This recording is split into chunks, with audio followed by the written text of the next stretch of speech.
So, how do you? Because even though all these years, everything is getting better, you're growing, you're getting more self discipline, just doing more and helping more.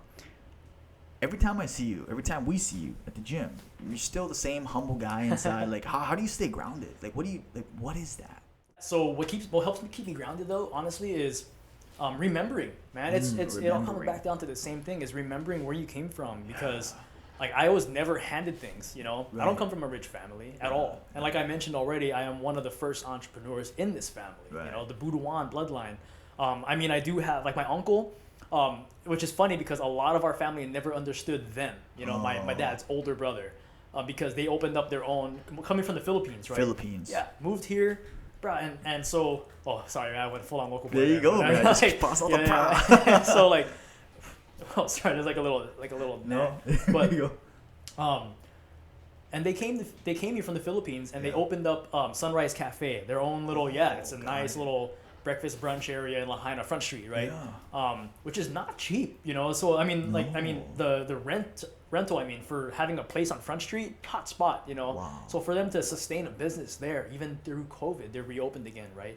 And so nobody in our family though like understood like why they worked so much, and it's because they actually have to work harder because they own their own business, right? And so, but seeing that, helped me continue to where I'm at right now, because now I'm the only realtor in our family, right? Real Wow. estate agent. And Right. and so what helps keep me grounded is the fact that even though I didn't come from the Philippines, you know what I mean? Yeah. I still started from the bottom, Yeah.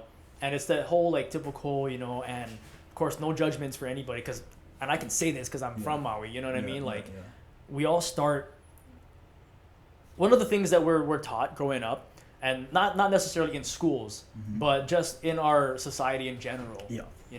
At least for me growing up, Mm-hmm. it's always believed that we have to work 2 jobs in order to survive, on Maui alone. And it's, and it's kind of sad because partly true, but at the same time, we have the ability to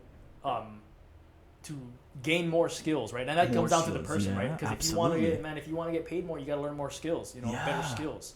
And then you have to learn how to continue that. Oh my gosh. And this so is that's what it true. was, and that's what broke me out of that cycle. Yeah. Was because like, man, you know what? I'm pretty sure I have the potential to learn new things. We all do, and that's the funny thing, is that we all do. And so what I did was I decided to go into real estate and use that as a tool, another stepping stone to help me get to where I want to be. And also I was done. I didn't like working 2 jobs. I did that for a little while. I'm like, oh man, this sucks. Yeah. And it kept me busy, but man, you learn real quick that there's a huge difference between busy and being productive, right? I can be busy, make all this money, but then where's the rest of my life going? Is it just to pay bills? Is it just to go home and sleep so I can work again? Yeah. What is it? And so, yeah, man, that's kind of what keeps me grounded, is remembering exactly where I came from, and so.